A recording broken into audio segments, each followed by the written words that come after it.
On September 5, 1781, a scene unfolded at the entrance to Chesapeake Bay that, at first glance, seemed just another naval skirmish between great powers. However, it was this very day, when heavy ships of the line, groaning with their rigging and billowing their sails, lined up in battle formation, that became the point of no return in the history of an entire continent. On shore, hundreds of miles from the events, a tall man in a blue and beige uniform, known for his icy reserve, suddenly tore his tricorn hat from his head and began waving it like an ecstatic youth. George Washington, commander of the Continental Army, saw what he had been waiting for long, agonizing years. He saw the French flag on the horizon.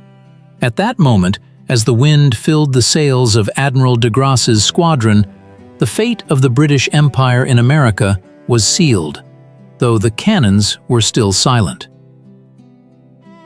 This is a story not just about a battle, but about how water conquered land and how one monarchy, pursuing its own interests, gave birth to a republic. By that time, the war had already lasted 6 long years. 6 years of grueling marches, hungry winters, and an endless shortage of gunpowder, lead, and hope.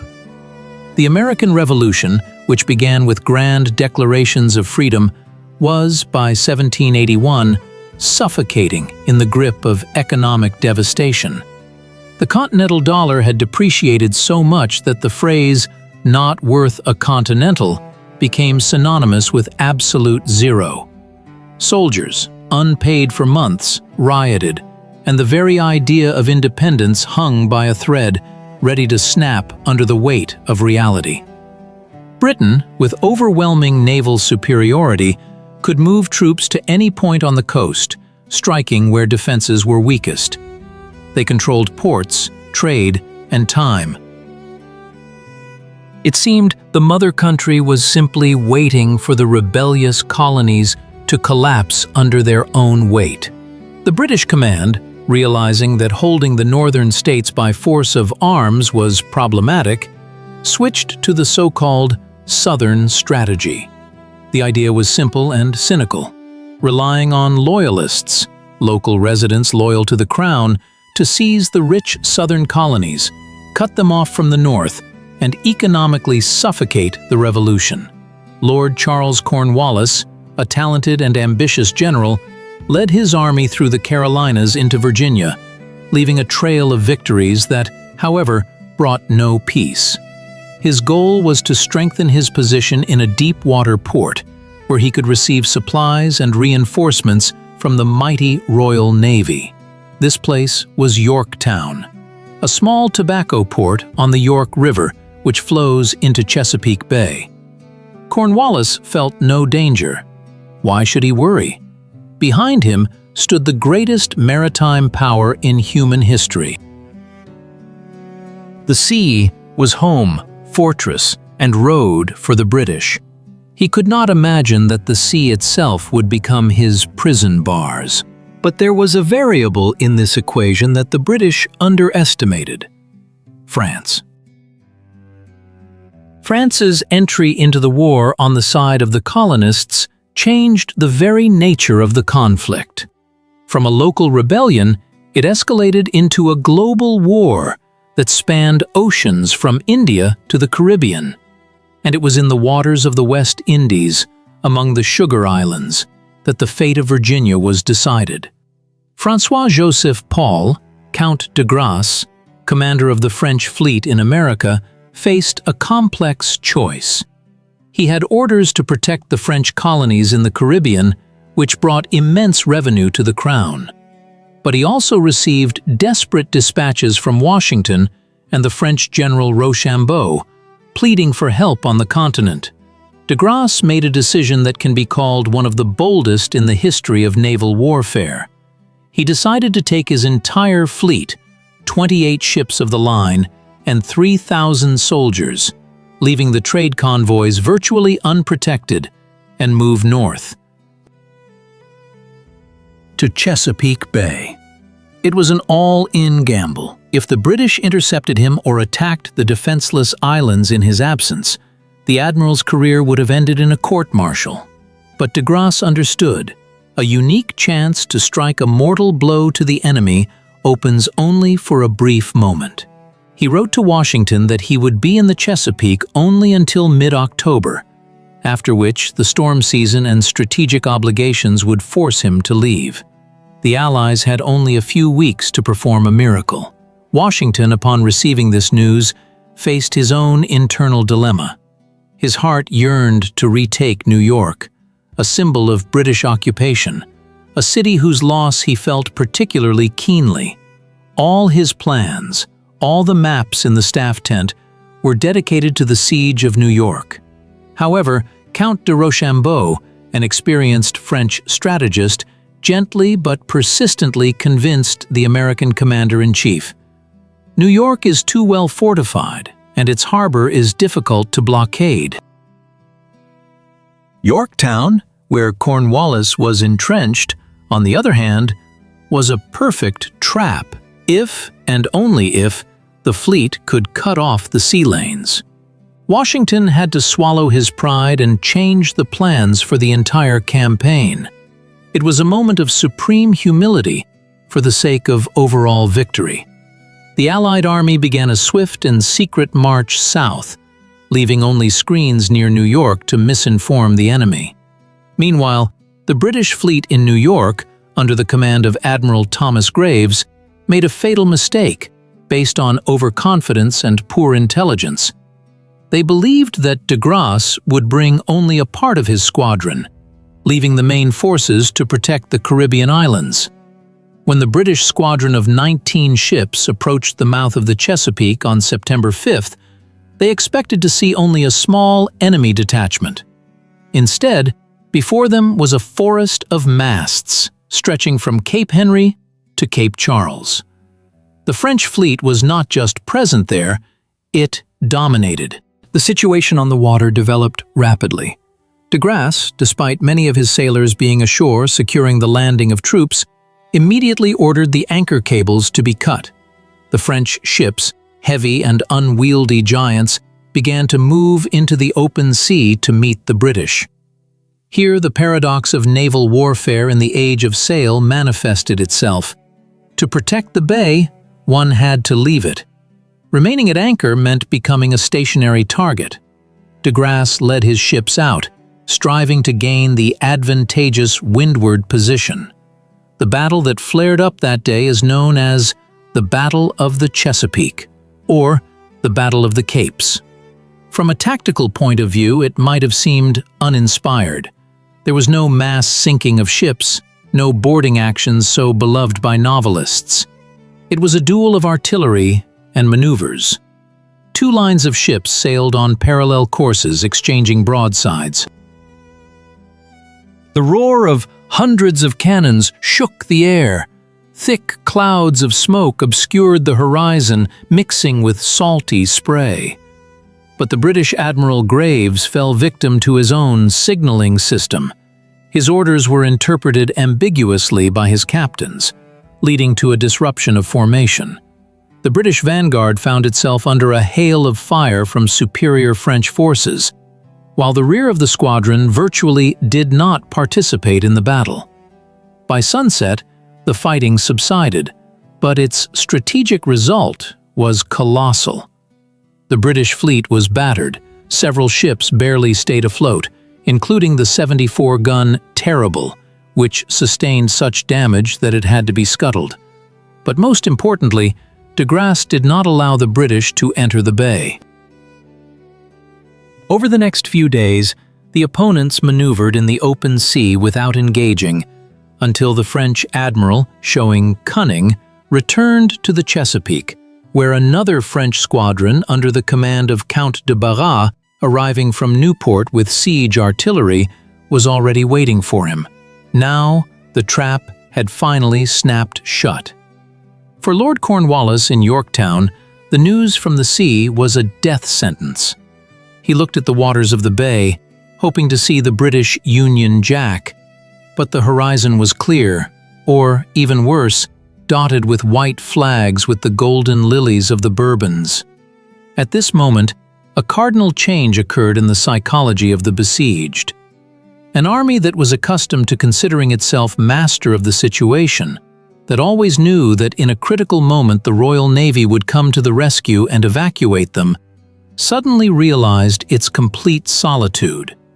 The water, which had been their ally, became a prison wall, more insurmountable than any earthen ramparts. On land, the ring was tightening with inexorable consistency. The arrival of heavy siege artillery, delivered by the French fleet, changed the balance of power. The Allies, Americans and French, began to dig parallels, long trenches that allowed them to approach British fortifications while remaining protected by the earth. Here, another clash became apparent, this time a philosophical one. French engineers, trained in the schools of European fortification, brought cold mathematical calculation to the War of Independence. A siege was not a heroic attack with sabers drawn, but a geometric problem, where each yard of earth dug brought victory with the inevitability of clockwork. Among American soldiers, accustomed to guerrilla tactics and open firefights, the French methods evoked respect and surprise. It was a clash of two worlds, the professional military machine of the Old World and the fervent but often disorganized enthusiasm of the New World. However, in the trenches at Yorktown, these differences blurred. A common goal and a common enemy united yesterday's farmers and aristocrats in powdered wigs. The bombardment began on October 9th. Washington personally lit the fuse of the first cannon. From that moment on, the roar did not cease day or night. French cannons fired with such accuracy and intensity that British defenses were reduced to piles of sand and rubble. Shells flew over the city and fell into the harbor, sinking the ships that Cornwallis still had. Eyewitnesses described nights illuminated by the trajectories of bombs, which, like fiery comets, streaked across the sky, bringing destruction. The earth trembled, and with it, British confidence trembled. The situation inside Yorktown became catastrophic. Diseases, especially smallpox, decimated the garrison faster than enemy cannonballs. Horses had to be shot and thrown into the river, as there was nothing to feed them. The stench of decaying carcasses mixed with the smell of gunpowder, creating an atmosphere of hell on earth. Cornwallis, realizing the hopelessness of the situation, made a desperate attempt to ferry his troops across the river under cover of night. But a sudden storm scattered the boats, as if nature itself was on the side of the revolution. This was the final blow. There was no hope left. On October 14th, the Allies launched a decisive assault on two key redoubts of the British defense, numbers 9 and 10. The French attacked the 9th. The Americans, under the command of young Alexander Hamilton, attacked the 10th. The attack was swift and brutal. Hamilton ordered his men to discharge their muskets and go in with bayonets, so that an accidental shot would not spoil the element of surprise. The capture of the redoubts allowed artillery to be brought within pistol shot of the main British positions. It was checkmate in 3 moves. On the morning of October 17th, exactly 4 years after the surrender of another British army at Saratoga, a drummer appeared on the parapet of the British fortifications. Due to the incessant roar of the cannonade, his drum roll was inaudible, but he was noticed. The firing gradually ceased. Next to the drummer stood an officer, waving a white handkerchief. Silence fell, a deafening, unaccustomed ringing silence that was louder than any cannonade. This silence marked the end of the era of British rule in the 13 colonies. Negotiations for the surrender took place at Moore's house. The terms were harsh. The British Army became prisoners of war. On October 19, 1781, the surrender ceremony took place. It was a spectacle full of symbolism and hidden drama. British troops marched out of the city in new uniforms, issued the day before, but with their heads bowed. Their band, according to legend, played the tune of the then popular song _0_, and the world truly had turned upside down. Lord Cornwallis, citing illness, did not appear at the ceremony, sending his deputy, General O'Hara, instead. O'Hara attempted to hand his sword to Comte de Rochambeau, thereby emphasizing that the British were surrendering to their equals, the French, and not to quote one. But Rochambeau gestured towards Washington. Washington, seeing that it was a deputy before him, refused to accept the sword himself and nodded to his own deputy, General Lincoln.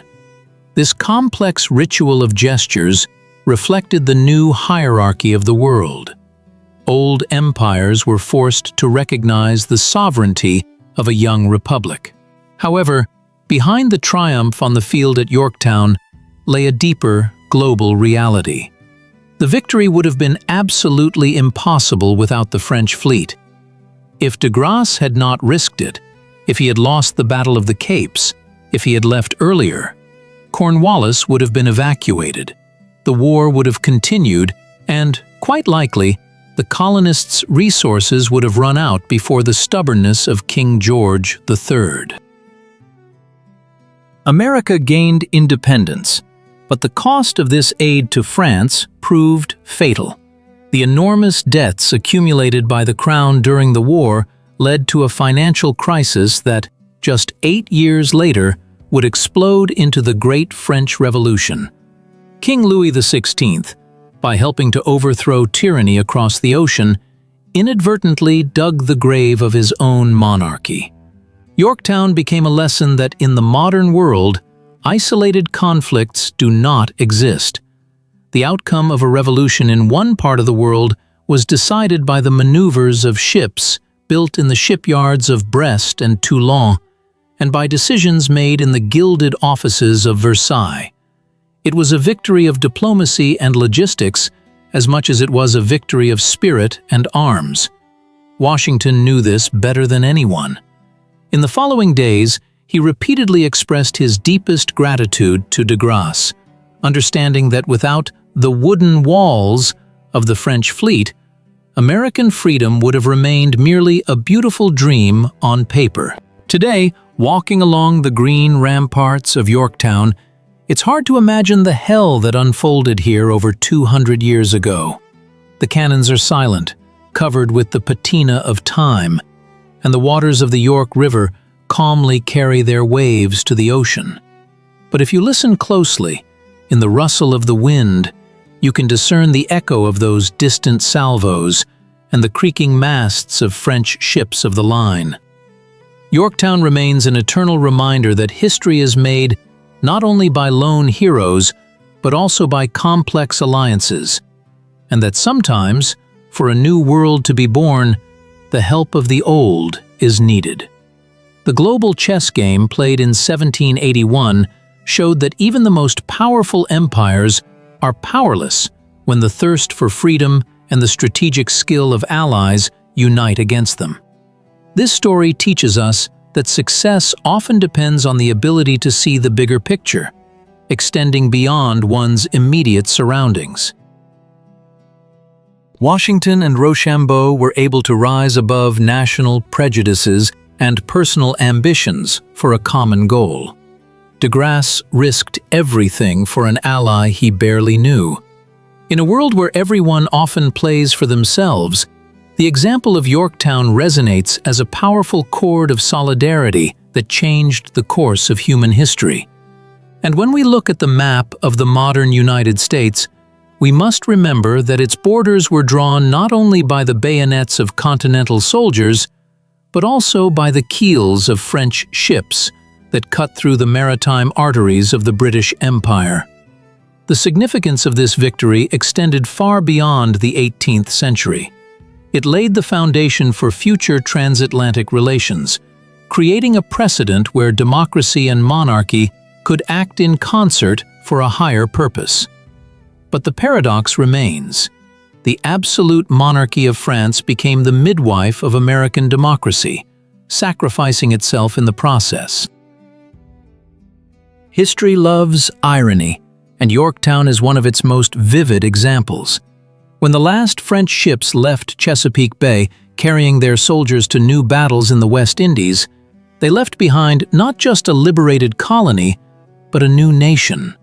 This nation was still weak, fragmented, and poor, but it had gained the most important thing: the right to a future. And this right was one where salt water mixed with blood, and the horizon was obscured by sails of hope. Ultimately, it was the ocean that separated the old and new worlds that became the bridge through which freedom arrived. And every time we speak of the birth of the USA, we should mentally salute those French sailors whose names dissolved into the sea foam, but whose cause lives on in every word of the American Constitution. The events of 1781 proved that even in the darkest times, when all seems lost, help can come from beyond the horizon if one has the courage to wait and the wisdom to act together.